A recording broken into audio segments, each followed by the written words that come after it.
Here, ons dankie dat ons vir 40 dae saam met U op reis is.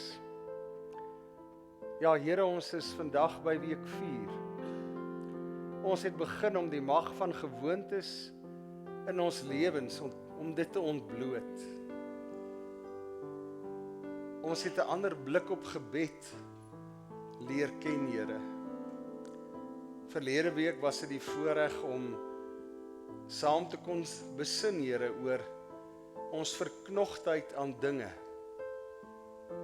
en die waarde van ligter reis deur die lewe. Here, vandag die waarde van saam wees, een wees, 'n community wees, die gemeenskap van gelowiges. Ook in hierdie oggend vra ons, Here, dat U deur die Gees ons nou tot bedaring bring.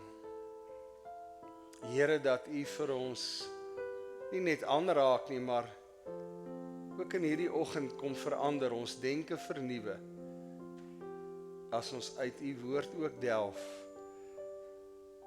onder leiding van Jaco se boek, Here.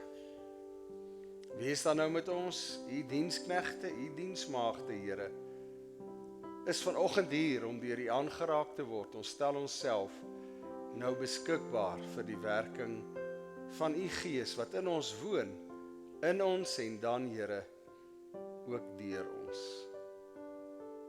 Amen.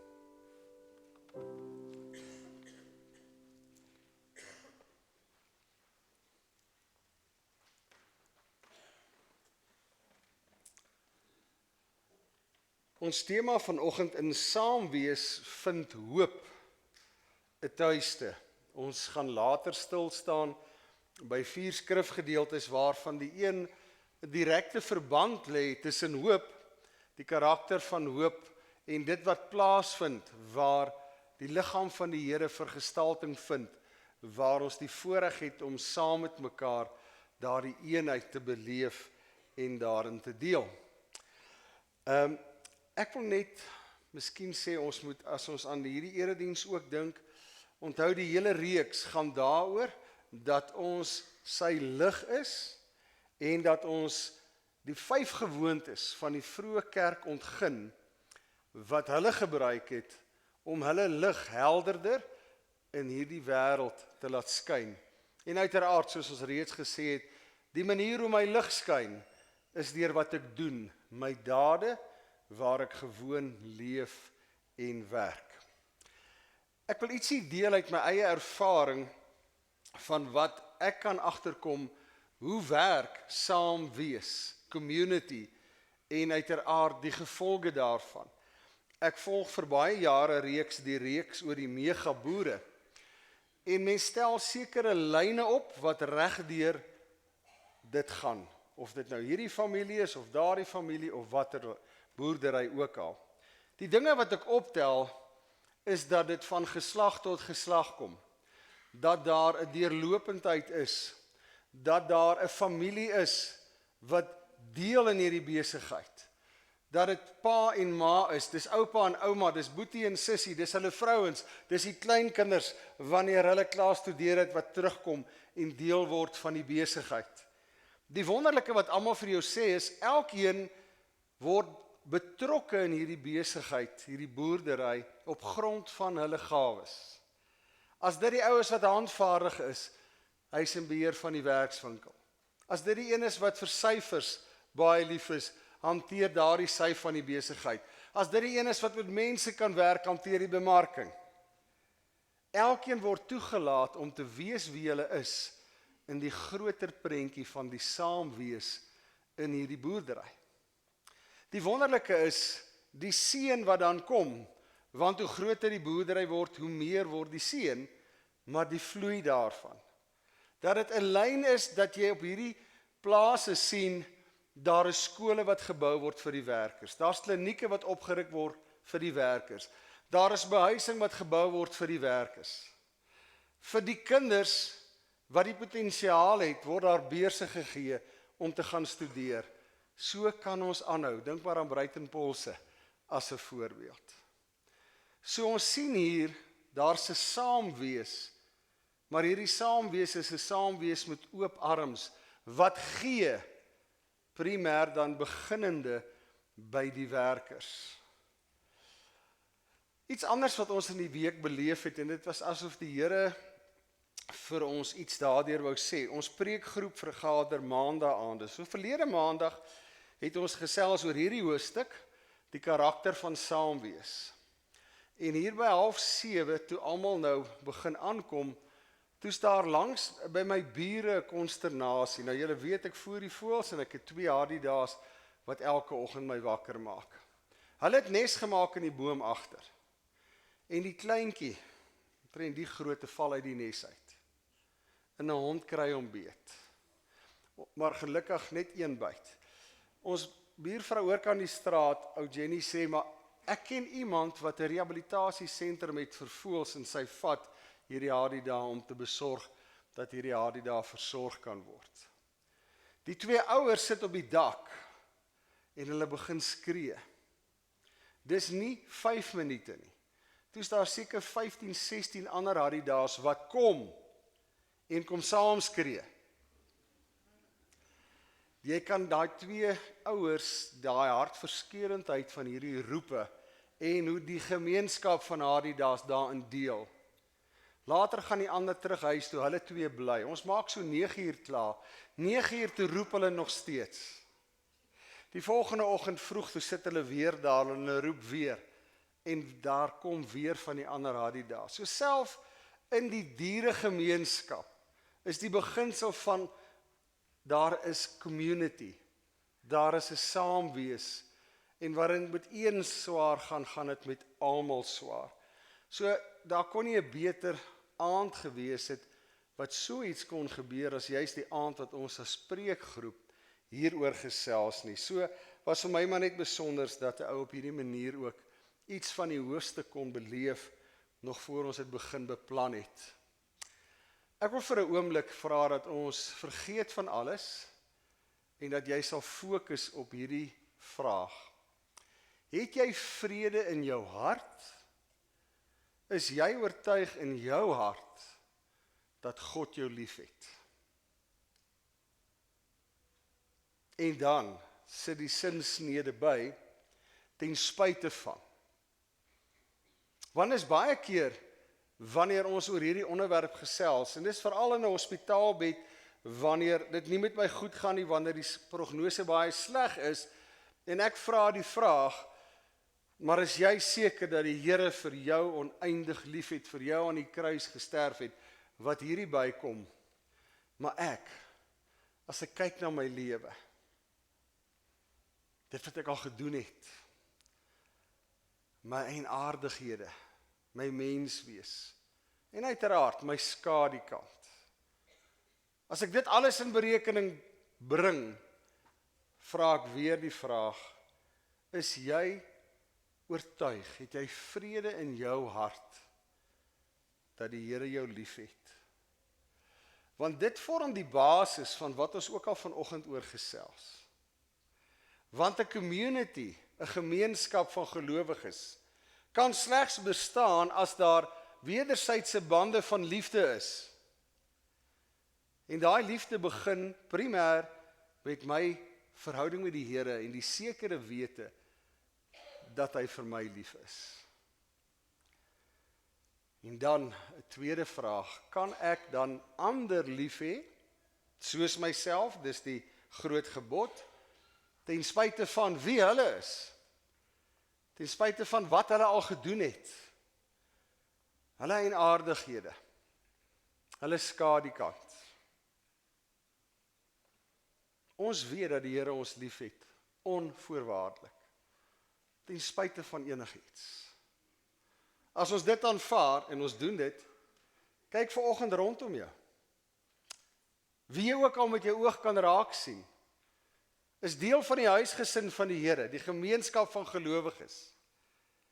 En ek en jy het nie 'n keuse nie, ons is geroep deur die Here om ook vir hulle lief te hê, soos onsself, soos God ons liefhet. En ook as ons uitstap vanoggend, elke kind van die Here wat my pad kruis, moet ek myself die vraag afvra, kan ek hulle lief hê, soos die Here my lief het? Jaco Strydom sê, my definisie van community, en kom ek lees sommer net ietsie uit sy boek uit, dat ons net vanoggend presies weet waar ons gesels. Hy sê in hierdie hoofstuk, gaan ons praat oor die gemeenskap van gelowiges. Hy sê maar in die Afrikaanse taal het die term gemeenskap ook ander konnotasies. So hy verkies om die woord community te gebruik. So as ons vandag gesels oor community, weet dit staan vir die gemeenskap van gelowiges. Maar dit het ook uiteraard ander konnotasies. Hy sê, my definisie van community is om werklik geken te word en om werklik te ken. Nou ons weet, dit kom van die Hebreëse woord, wat beteken dat as ek regtig ten diepste geken wil word, moet ek iemand anders toelaat om in my vel in te klim. En wederzijds, as ek iemand anders regtig waar wil ken, die Hebreëse woord word eintlik vertaal met beken, dan moet ek myself probeer in hulle vel sit, om regtig te weet wie en wat daardie persoon is. Hy sê die kerk is veronderstel om hierdie rol in 'n gemeenskap te vervul, om die plek te wees waar mense mekaar werklik kan leer ken en kan voel dat hulle werklik geken word. Dit is hartseer dat baie mense die teendeel beleef. Die kerk word dikwels beleef as die plek in die samelewing waar daar die meeste druk is om voor te gee. Die interessante is, een van ons gemeente se boeties, die dag toe hy klaar is met sy rehab, is daar 'n gesprek. En deel van die gesprek is, jy moet jouself nou gaan deel maak van 'n huis van gelowiges. 'n Kerk, 'n gemeente, 'n gemeenskap. Maar saam met dit, die waarskuwing, wees net versigtig, bly eerder weg van die NG Kerk. Dis hartseer as dit die persepsie is. En onthou, iemand anders se persepsie is hulle realiteit, en dit kom waarskynlik van vorige belewennisse en ervarings. En wat moet 'n ou daarmee doen en daarop reageer? Die eerste ding wat ons nie moet doen nie, is om te sê, maar dis verkeerd nie. As dit iemand se belewenis en persepsie is, moet ek en jy begin om 'n teendeel te leef, om die persepsie te verander. So, dit is wat hy sê, dis hartseer dat baie mense die teendeel beleef. Dat dit geag word dat jy versigtig moet wees vir 'n bepaalde geloofgemeenskap. En toe hy wel die eerste tree gee, en uitreik en iets kom hier bywoon, toe gebeur daar iets.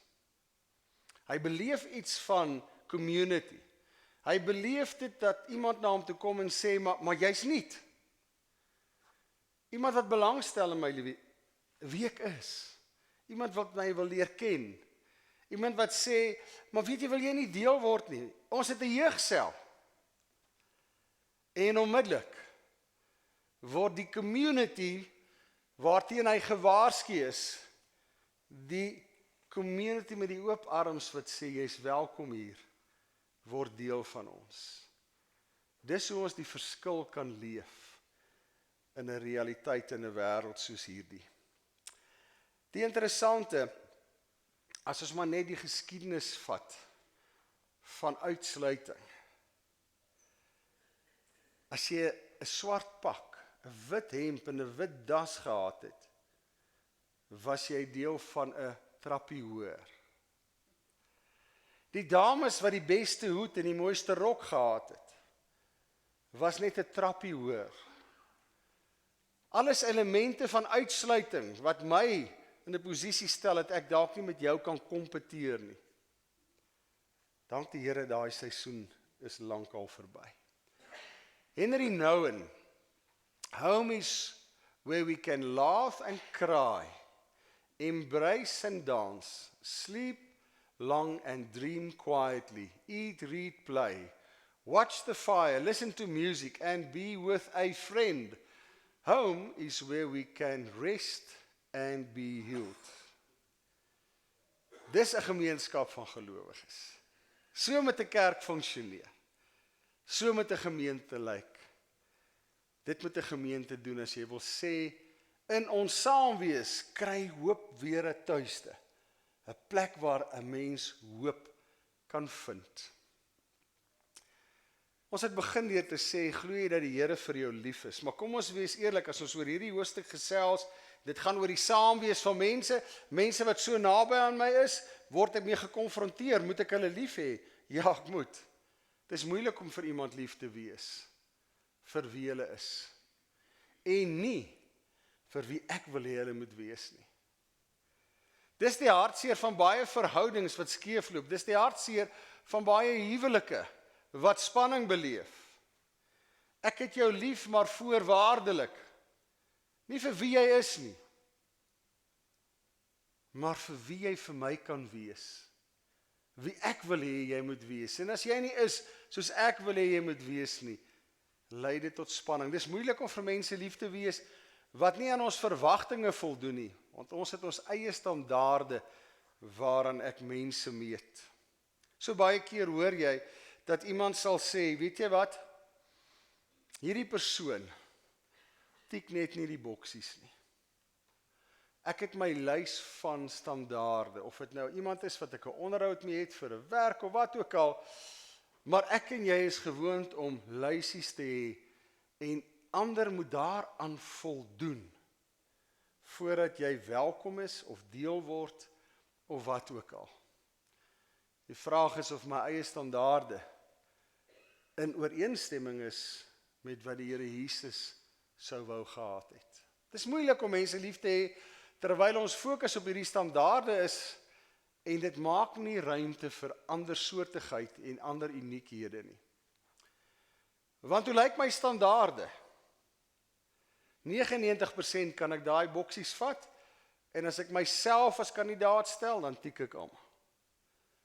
My standaarde stel ek saam op grond van wie ek is, wat vir my aanvaarbaar is. En dit word my bril, my fokus waarmee ek kan na ander mense kyk.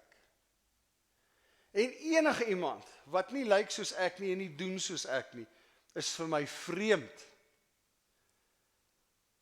En is vir daardie persoon moeilik om deel te word van my clan, my community, my gemeenskap.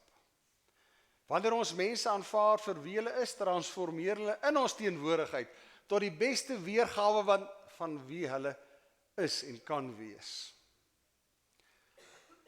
En dit is 'n voorreg om te beleef, in watter verhouding ook al. Hoe baie keer sal iemand nie sê, weet jy, toe ons hom of haar ontmoet het nie, was hierdie persoon 'n totale introvert, het met niemand gesels nie. Maar nou, ons kry hom of haar net nie stil nie. Hy of sy was nooit 'n introvert nie. Maar as gevolg van baie dinge en plekke waar hulle nie aanvaar is nie, het hulle heeltemal teruggetrek en 'n muur om hulle gebou. Die oomblik as die muur nie meer nodig is nie, die oomblik as ek beleef hier word ek aanvaar ten spyte van, begin daai persoon transformeer en word hy of sy wie God hulle gemaak het, die beste weergawe van hulle self. Hanteer elke persoon met empatie, deernis en omgee. In die gebrokenheid van ander leer ons die kosbaarste lewenslesse. Iets wat Jaco aanraak en wat so baie waar is, as 'n ou daar begin dink. Wat kan ek en jy leer by iemand wat soos ek dink, iemand is wat soos ek lyk, en iemand wat optree soos ek optree? Iemand wat sê, weet jy, ek en jy moes 'n tweeling gewees het. Wat kan ek by so iemand leer? Weinig. Waar is groeipotensiaal? Waar leer ek die groot lesse van die lewe? By iemand wat anders as ek is. Wat anders as ek lyk en doen en. en veral in die gebrokenheid van ander. In die gebrokenheid leer ek en jy die grootste lewenslesse wat daar te leer is. En dit moet ons vier as ons 'n geloofsgemeenskap het. Want wat gebeur? Ek en jy probeer eerder ons brokenness, ons weerloosheid, probeer ons verberg en wegsteek van ander. Ons sal 10 jaar deel wees, en dan het ek die vrymoedigheid om met iemand iets te deel, en die eerste woord is, ek het dit nooit geweet nie, as ek het maar net 10 jaar terug geweet het. Ek en jy moet in hierdie gemeenskap van gelowiges 'n wederkerige bereidwilligheid hê. Ek moet toelaat dat ander my kan leer ken, maar ek moet ook die moeite doen om ander te leer ken. Dan is daar in 'n gemeenskap groei. Daar kom vrymoedigheid. Kom ons sê daar is 'n vuur. In ons geval die Here Jesus Christus en wat hy vir my en jou gedoen het aan die kruis. Dit bind ons. En ons staan om hierdie vuur en ons is na binne gerig. Maar die oomblik as ek hier veilig voel, die oomblik as ek hier geken word en ken, begin ek my rug op die vuur draai. Nie uit aversie nie, maar dan word ek 'n gestuurde disipel met oop arms wat ander van buite af kan sê, ek wil jou voorstel aan die vuur. Hier, in hierdie kring, hoef jy nie skaam te wees soos Petrus om te sê, ek ken hom nie. Kom wees deel hiervan. 4 skrifgedeeltes. Die eerste is Galasiërs 3:28. Dit maak nie saak of iemand Jood of Griek, slaaf of vry, man of vrou nie. In Christus Jesus is ons almal een. Baie mooi weergawe in die boodskap. Omdat julle aan Christus behoort, is julle nou ook deel van sy nuwe familie. Geloofsgemeenskap. Binne hierdie familie maak dit glad nie saak aan watter volk jy behoort. Watter status jy het, maak nie saak nie.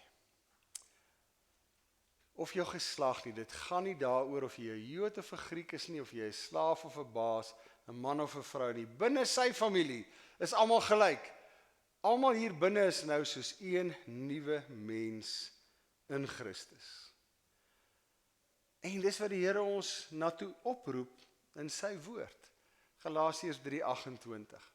Die interessante gedeelte is, lees die voorafgaande, soos ons so baie keer gesê het, moet 'n teks nooit in isolasie lees nie.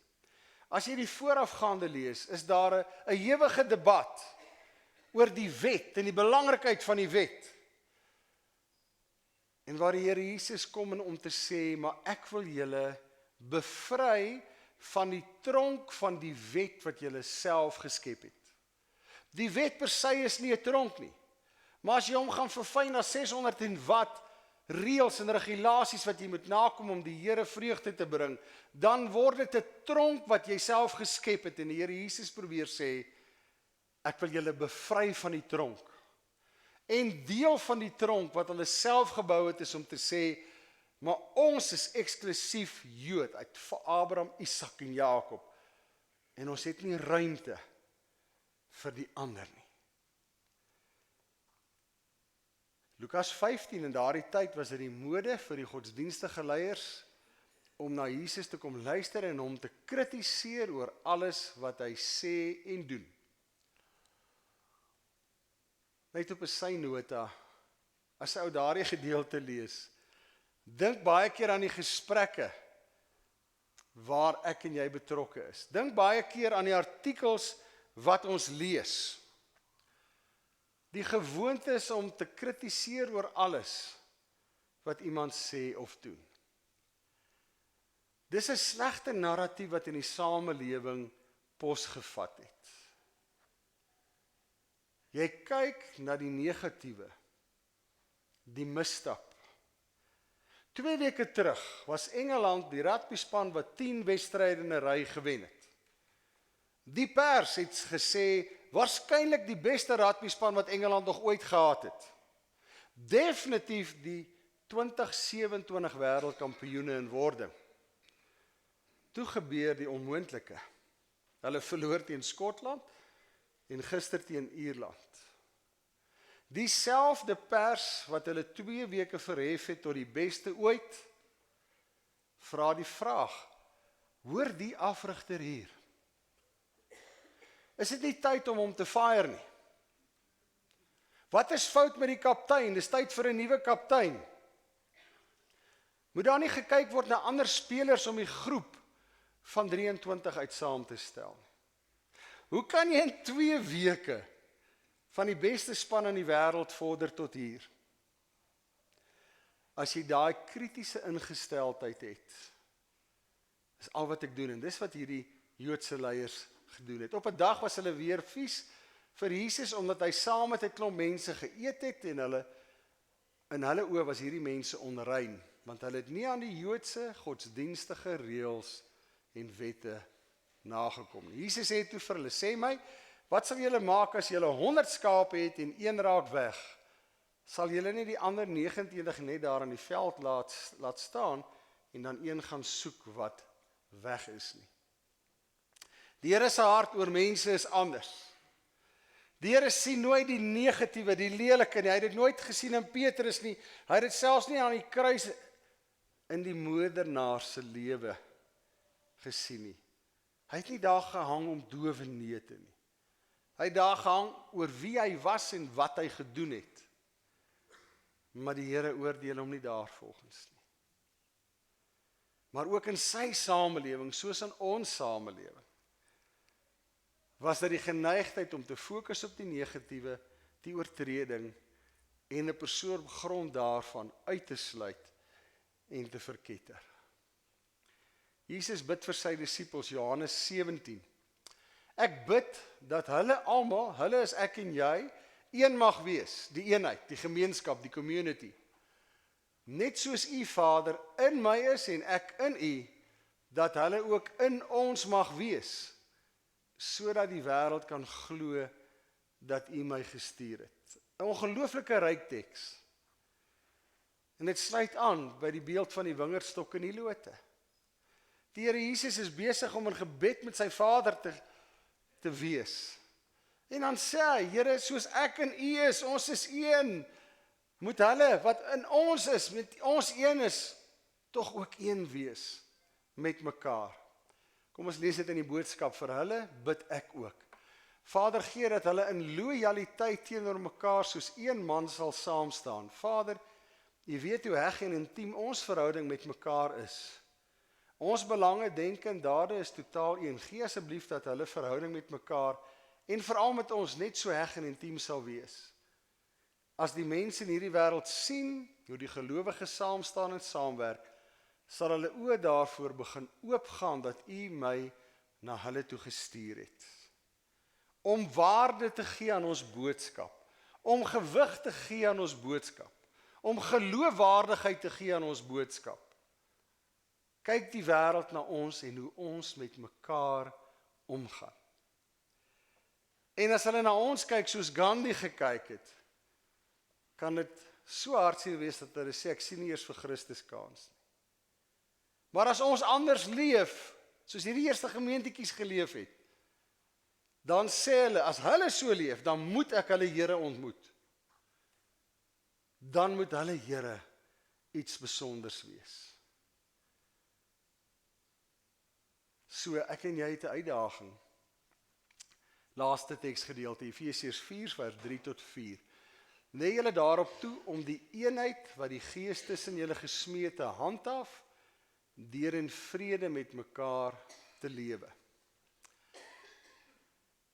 As ek en jy deel word van die Here, word ons deel van sy huishouding, sy gesin. Onlosmaaklik. Dis soos die wingerdstok en die lote. Ek en jy is 'n loot in die wingerdstok. Onlosmaaklik, en so al die ander lote, al die ander kinders van die Here.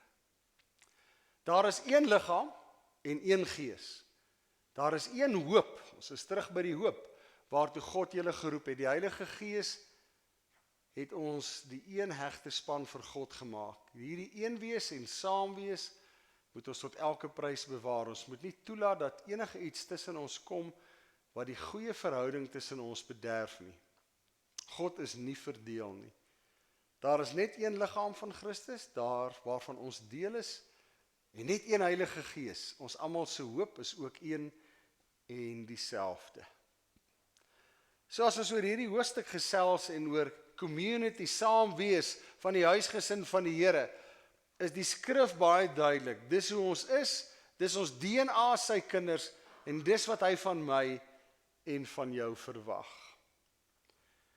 Kom ons gesels dan vir 'n oomblik oor eenheid, gemeenskap, community, saamwees, wisselterme. Wanneer daar eenheid is en ons 'n inviting community is, wat mense van buite af na inroep, verander die wêreld.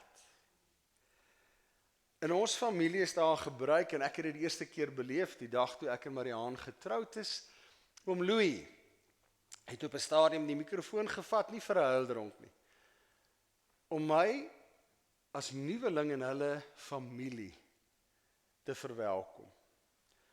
Wat 'n ongelooflike ervaring was dit nie. En toe ons vir die eerste keer 'n dogterryker geword het, is hierdie tradisie voortgesit. En al wat my swaar gedoen het, hy het net vir haar gesê, vanaand kom ons en ons sê vir jou welkom. Jy's nou deel van 'n groter familie. En in hierdie familie wil ons vir jou net lief wees. Maar hy het aan die einde so gaan staan met sy arms en gesê, dis hoe ons is. Ons wil hê jy moet kom dat ons jou kan vashou. En dit is wat Moeder Teresa hier sê. Sy sê, eensaamheid is die diepste vorm van armoede. Kom ons onthou, sy het geleef, haar hele lewe gewy, in een van die armste gemeenskappe van die wêreld. Maar sy sê, daar's 'n armoede wat ek hier ontdek het, wat groter is, as om te sterf van honger. Sy sê, eensaamheid is die diepste vorm van armoede. Die hartseer is, ek kan eensaam wees, al is ek tussen 1000 mense. As ek dit beleef, jy's baie welkom hier vanoggend. Jy's welkom hier. Kom dat ek jou druk gee. Dis of Jesus hierdie diepste dors wou les. So sy het 'n roeping gehad daar. Maar deel van haar roeping was, na eie woorde, sy was die arms, die hande, die voete van Jesus, wat hierdie dors moes les, eensaamheid. Dorothy Day sê, we have all known loneliness, and we have learned that the only solution is love, and that love comes with community. Ek en jy leef elke dag waar daar eensaamheid is, uitsluiting is. Wat is die ergste vorm van eensaamheid? Wanneer ek uitgesluit is. Wanneer ek wel deel is waar daar mense is, maar ek word uitgesluit, ek word nie gekies nie, ek word nie geag nie, ek word nie deel gemaak nie. En sy sê die enigste antwoord is liefde, en liefde kom met gemeenskap, saam wees, deel word, community. Jaco sê, hulle het by al hulle ekohuise net hierdie 2 motto's, leses.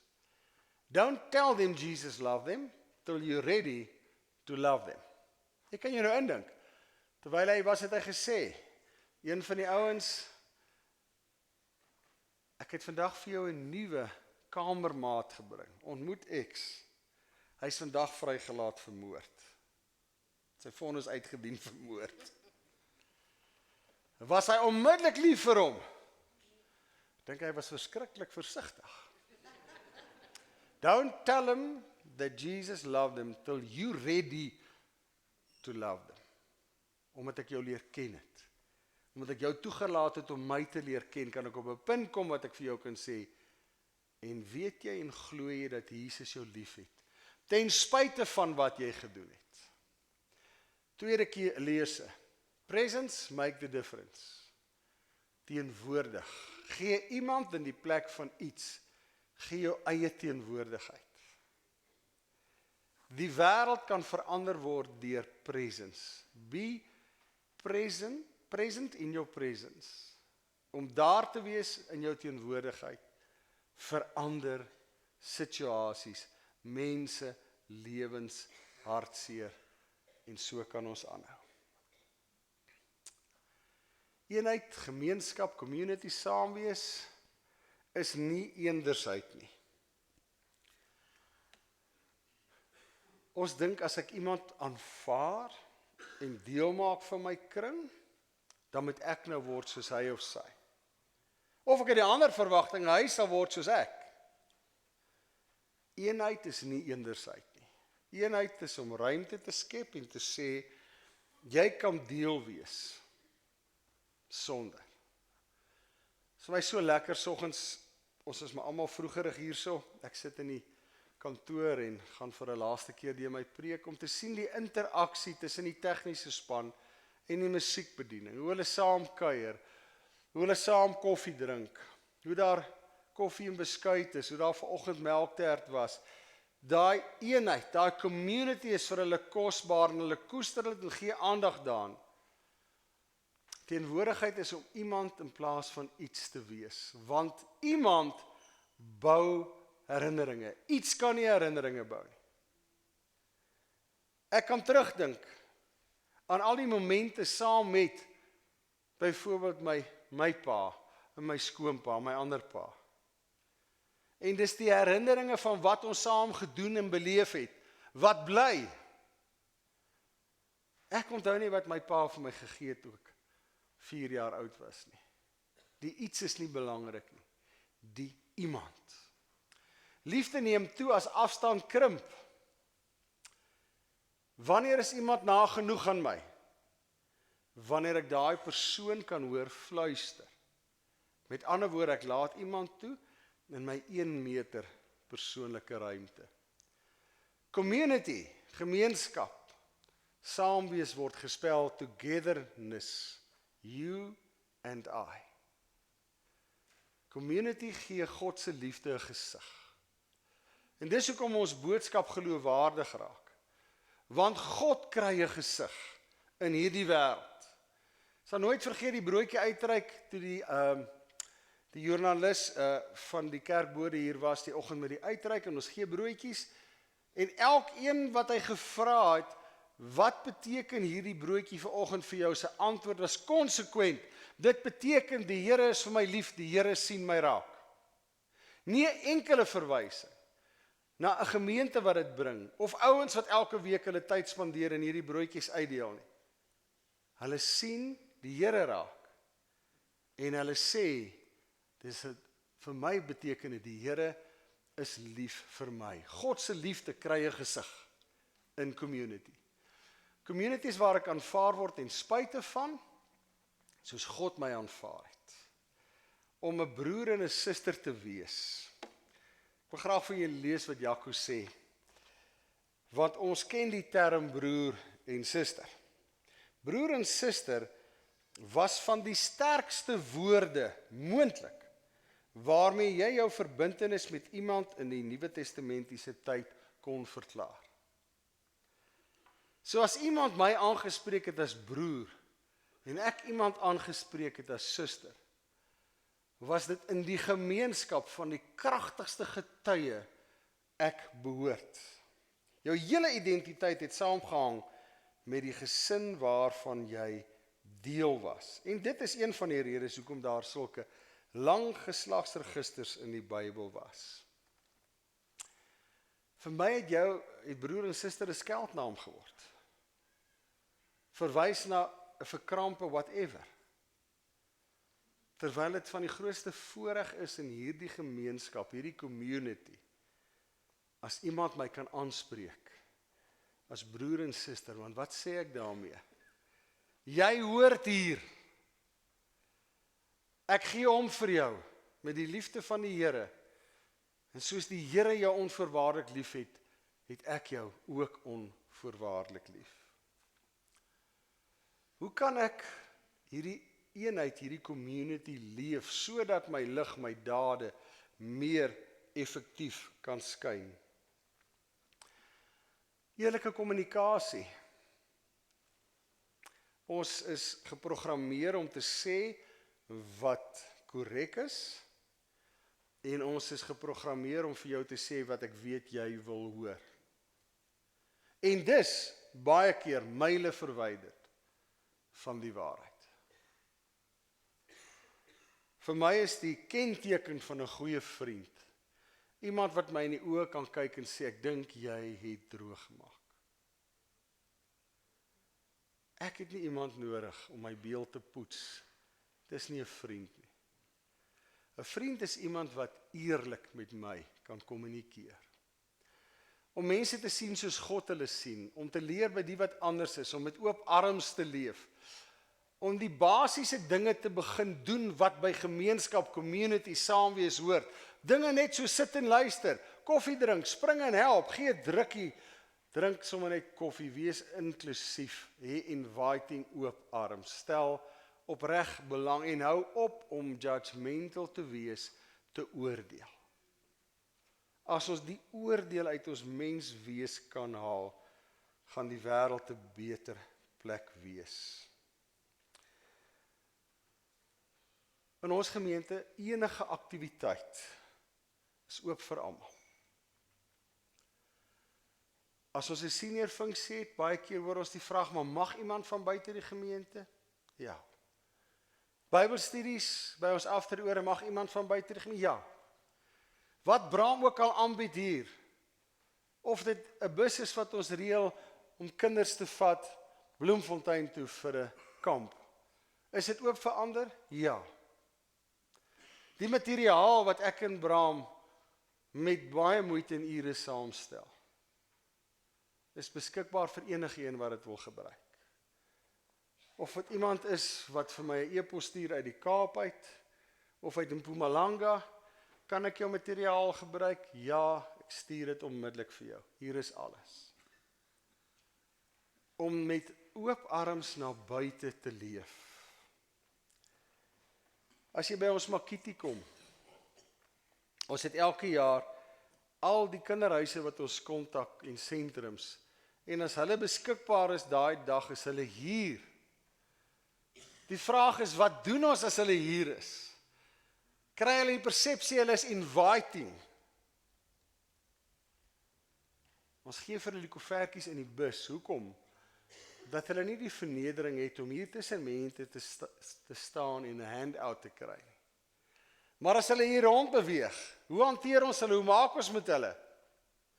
Dis kinders. Help nie ek sê, Boetie, hoe gaan dit met jou nie? Gaan sit op jou knie. Kyk hom in die oë. As hulle klein genoeg is, gee hulle drukkie. Baie jare terug, so 'n rooi koppie, gee haar drukkie. Sy het die res van die dag op my arm deurgebring. Wou nie los nie. Maar ons moet die inviting gemeenskap wees, waar sê, hier is jy welkom, hier gee ons om. En kyk aan die regterkant, dit kos 'n wilsbesluit. Ek kan nie begin om eerlik te kommunikeer as ek nie 'n besluit neem en sê, van vandag af doen ek dit nie. Om mense te sien soos God hulle sien, 'n wilsbesluit. Om te leer by ander, 'n wilsbesluit. Om oop arms te hê, 'n wilsbesluit. Om basiese dinge te begin doen, vat van my tyd. Ek is teenwoordig, ek is present in my presence. Wilsbesluit, dieselfde met oordeel. Alles wat ons daar sien, is teen my menslike natuur. Dis teen wat die wêreld my leer, jy in hierdie samelewing moet doen. Daarom as ek 'n wilsbesluit neem, sal ek moet volhard om dit te vestig in ons community, in ons gemeenskap. Kweek 'n gees van genade, 'n volgende manier om ons eenheid, ons community, en ons in staat te stel om beter ligdraers te wees. Hoe kweek ek 'n gees van genade? Voor ek met iemand of oor iets handel of iets sê vir jouself net, die genade wat ek ontvang het, moet nou gestalte vind as ek handel. Hê lief sonder voorwaardes. Niks in hierdie wêreld is verniet nie. En dis ons eerste vraag, as iemand kom en sê, ek wil baie graag vir jou hierdie gee. Jou eerste vraag is, hoekom? Wat gaan jy terug verwag? Want niks is sonder teenprestasie nie. Daar's 'n voorwaarde aan alles. Maar in ons community, gemeenskap, gemeente, huis van gelowiges, moet ons onvoorwaardelik lief hê. Sonder voorwaardes. Soek aktief na eenheid, saam wees. Waar versoening nodig is, versoen. Skep inklusiewe ruimtes. As jy dit nie gaan soek nie, gaan dit nie realiseer nie. As jy nie 'n draer daarvan is nie, gaan dit nie gebeur nie. 4 diversiteit binne die eenheid. Ons praat graag oor ons reënboognasie. Ons is 'n reënbooggemeente. Ons het klein kindertjies, ons het laerskoolkindertjies, ons het hoërskoolkinders. Ons het ouers wat jonk is in hulle 20s, ons het ouers in hulle 30s. Ons het 'n 40 tot 60 groep wat groot is. 'n 60 tot 80 groep wat groot is. 'n 80 plus wat insiggewend is. So die reënboog van ouderdomme het ons, die diversiteit het ons. Ons het al die generasies, ons lidmate wat hierdie week verjaar het, wat 96 geword het. Kom uit 'n ander generasie. En die enetjie wat laasweek gebore is deel van 'n nuwe generasie. Per definisie is dit nie maklik om generasies te meng nie. Maar ons moet diversiteit begin vier. As ons anders lyk en anders doen en anders. Dit breek my en braam. As iemand die gemeente verlaat, hoekom? Omdat jy Engels sing. En dit gebeur. Die gemeente verlaat omdat ek dit weer eens gewaag het om die boodskap as vertaling te gebruik. Daar's 'n rigiditeit. As jy nie my vertaling gebruik nie, is dit van die bose. As jy nie my taal sing nie, is dit verkeerd. Maar in 'n huishouding met so 'n diverse samestelling, kan ons nie almal tevrede stel op dieselfde oomblik nie. Maar ons moet ruimte vir mekaar skep en dit vier, want die Here gee dit vir ons. Wees kwesbaar en bou intieme verhoudings. Hê diep en egte verhoudings met God en ander. Petrus se kwesbaarheid op die strand daardie oggend toe die Here vir hulle ontbyt gemaak het hom herstel as die rots waarop Christus sy kerk bou. In my en jou weerloosheid, kwesbaarheid, in 'n familie waarin ek veilig is, word egte verhoudings gebou. Soek eenheid, saam wees buite jou gemaksone. Vir my eksklusiewe kliks. Dis seker een van die grootste vingerwysings na gelowiges. En of dit waar is of nie, is nie ter sake nie. As dit die persepsie is, moet ek en jy dit aanspreek. Dis dan nie sy probleem nie. Dis my en jou probleem, dat ons funksioneer en dit lyk na buite of ons 'n kliek is. Ons moet eenheid soek en buite ons gemaksone beweeg. Ander kulture. Hy verwys dit iewers in die boek wat ek reg onthou. En dit vind ons in baie van ons hospitale. Ek het dit self al beleef en as my kleinkinders in die hospitaal is, by skofreiling in die oggend, word daar spontaan deur die personeel gesing. Lofliedere in hulle taal, prys die Here. Die reaksie van sommige om ons, hulle raas weer vanoggend. Wag dat matrone 8:00 kom.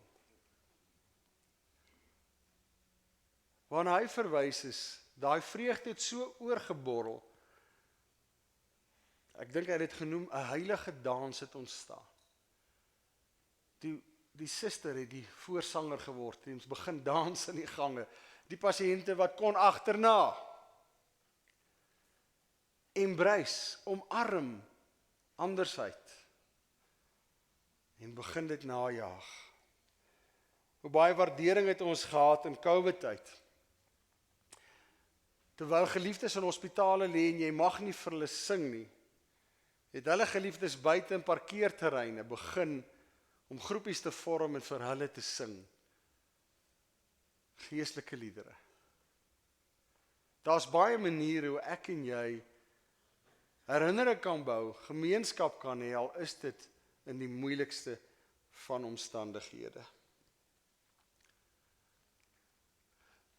Wat keer my om in eenheid te leef? As ons eerlik vanoggend met mekaar wil wees, wat maak dat ons as gemeenskap na buite so sleg vertoon?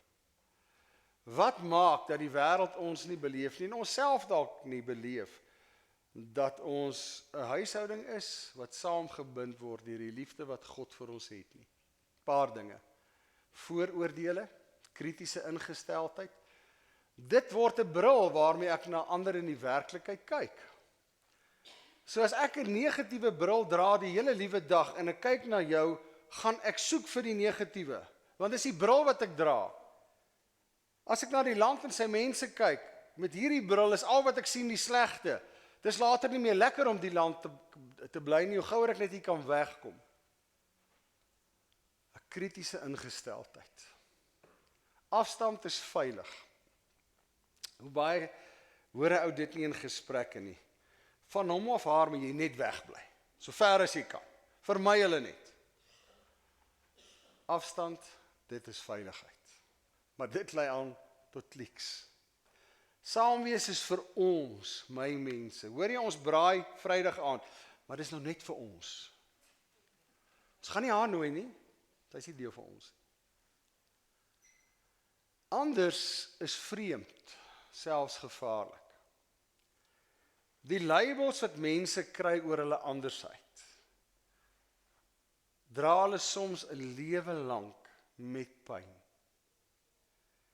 Ek en jy het nie die reg om enige iemand 'n label te gee as hulle anders as ons is nie. Ek en jy het nie idee wat dit beteken om so te wees, anders te wees nie. Ons dra maskers. Ons het die kuns vervolmaak om voor te gee. Ek kom dit baie keer agter, want uit die aard, ek en Braam, ons het nou in bietjie meer as 2 maande 18 begrafnisse gehad. En dan hoor jy nou 'n kollega wat hulde bly kom lewer, dan sê jy vir jouself, ek ken die ou nie. Is ek nou by die regte begrafnis? Ons het die kuns vervolmaak van maskers dra. Ons laat nooit toe dat ek ten volle geken word. Ek laat ander my net ten dele ken. Dit bou nie gemeenskap nie. As ek nie wil geken word en ander nie wil ken nie, sal gemeenskap, community, liggaam van die Here nie kan 'n vergestalting hê en 'n verskil maak waar God se liefde 'n gesig kry nie. Ek oordeel die boodskapper, nie die boodskap nie. Laat iemand 'n fout maak. Laat ek Vrydag 'n slegte ervaring by die bank het. Ek is op sosiale media. Hierdie is die slegste bank in Suid-Afrika. En dan is daar keyboard warriors en later is daar 1400 comments oor hoe sleg hierdie bank is. Dis een individu wat 'n fout gemaak het. En so werk dit ongelukkig ook in die kerk. Ek en jy maak 'n fout. Die kerk as institusie word blameer. Daai kerk, daai gemeente, daai denominasie. Ek laat toe dat negativiteit my vreugde steel. Jy sit in 'n geselskap en iemand vertel 'n grappie. En 9 uit die 10 wat in daai geselskap is, lê soos hulle lag. Een sit daar. Ek word later aan inherent so negatief. My vreugde is gesteel. Ek het nie meer die vermoë om sommer net te kan ontspan en vreugde te hê nie. Wat sê Jaco? Een van die kenmerke van hulle huis is die saam kuier, die saam feesvier, die saam braai, die saam ietsie geniet, 'n goeie glasie rooiwyn. Ek kan dit nie doen as ek nie meer die vermoë het om vreugde en saamwees te beleef nie. Ons tradisies en gebruike. Ons maak kerk wees ingewikkeld. Dit het die Jode vervolmaak in daardie tyd. 600 en iets wette. En Jesus het dit gesê, gaan lees die voorafgaande gedeelte in daai hoofstuk. Julle bou 'n tronk vir julleself. Julle maak van die wet iets wat julle ketting. Dit was nooit die bedoeling om die wet as 'n ketting, 'n tronk te skep nie. Die wet is om jou grense te stel, jou vryheid te gee, waarbinne jy met oorgawe die Here kan dien. Ek leef met toearms. Dis die veiligste benadering. In 'n gesprek en enigiets. Ek sê onmiddellik, ek is nie deel daarvan nie. Ek luister, maar los my net uit. Maar dit word 'n lewenswyse. Ek sluit myself uit, ek onttrek myself. Toearms het geen vermoë om ander naby toe te laat, aan te raak en om te deel en om te gee nie. Terwyl oopwarms altyd die vermoë het om ander naby toe te laat, aan te raak, om te deel en om te gee. Helen Keller sê, alone we can do so little. Together we can do so much. En dis ook waar van my en jou, van ons community wat ons noem Wilgespreid. Together we can do so much. Vraag vanoggend, is jy bereid om 'n wilsbesluit te neem en te sê, ek wil en ek kan in eenheid, gemeenskap, community, saam wees, leef. Beginnende hier. En as ek dit reg kry om hier so te leef, kan ek omdraai. Waar ek werk, waar ek ontspan, waar ek my sport beoefen, en met dieselfde oop arms daar, 'n gesig word van die liefde van God, deur my dade, my lig wat hy sê ek moet wees, beter daar te laat skyn. Gebruik 'n oomblik van stil gebed en antwoord die vraag, kan of wil jy in eenheid leef? Want dan moet jy die eerste tree gee, dalk sommer nou in gebed.